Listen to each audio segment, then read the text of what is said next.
On February 22nd, 2011, I started a project where I was doing a different drawing every day for a year, called it the Draw 365 project. It wrapped up on February 21st, and I framed all of the pieces, and we are displaying it in no rhyme or reason, just stuff everywhere on the walls, and it looks incredible. You had a pretty unique flyer for the event. Would you like to tell us a little bit about the flyer? I wrote it on a train, and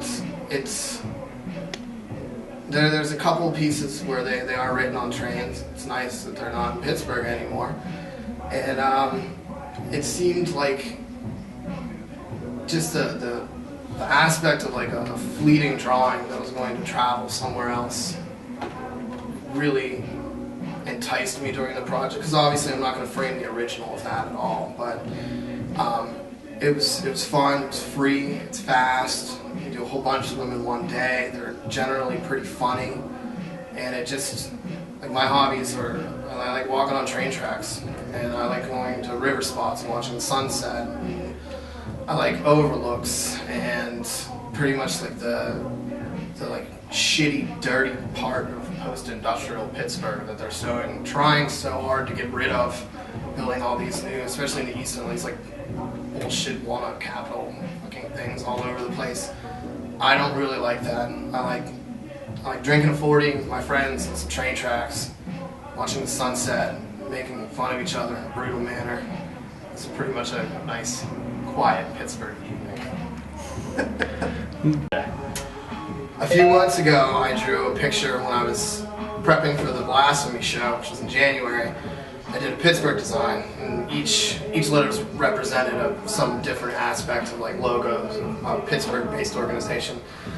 Turner's was the first tea, and because their tea is so delicious, and I've been drinking it since I was a child, and they hit me up on Twitter and wanted to trade for something like that, and then I asked them if they wanted to sponsor my show opening tomorrow. We went out today, and we have 192 cartons of tea, 12 Doug jugs, some t-shirts, and a camo hat, which is just amazing. And it's definitely something Perry can cross off the bucket list now. Going to the Turner's Tea headquarters and just picking them out. It's just delicious. Tell us a little bit about some of the problems that come up when you do a project where you're putting out a piece a day. It's awful. Oh man, it is. Let's say if you want to go and get drunk with your friends and you're going to do it after work. I'm not going to wake up before work and do a drawing because I don't drink coffee until I leave the house. And you have to draw when you're out then, and then you're kind of ignoring people the whole time. Or if you're by yourself and you want to go get a brew on a Friday after work, people are going to be looking over your shoulder and asking you exactly what you're doing. And it's irritating, but at the same time, when you look back on everything, it provides a very, very accurate, like, autobiographical project of my year. I'm definitely a lot better off this year than I was before I started it. And part of it is because I did this every day, and my drawing skills are way better now than I was before, and I thought I was pretty good before. But yeah, it was great. Would I ever do it again? Absolutely not.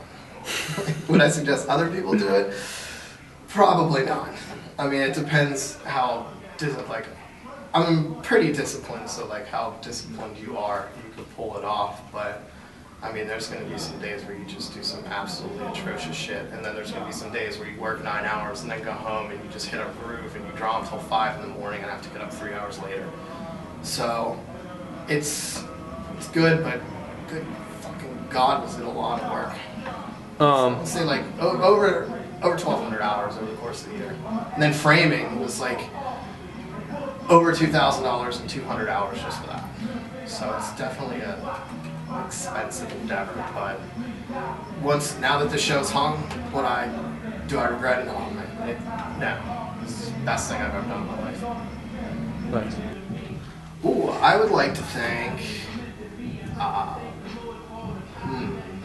all the people Gallery 4, obviously, and Joey Booth in Work Clothes, Rick for keeping me entertained, talking about aliens this week, And for letting me borrow his Illuminati hammer. My good buddy Dave from Blasphome. He's a beautiful man.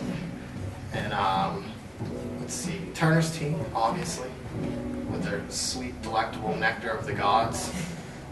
Philadelphia Brewing brought some beers for it, vitamin water, and some stuff. Artisan Craftsman Supply in Squirrel Hill cut all of my fucking mats, all of them, free. They donated it, just amazing. Copies for Less Printers downtown, did all the printing for it, everything looks amazing. And I think that might be it. And all my friends for dealing with my bullshit in the past year, sitting in my house by myself drawing and not writing me off, of course. So.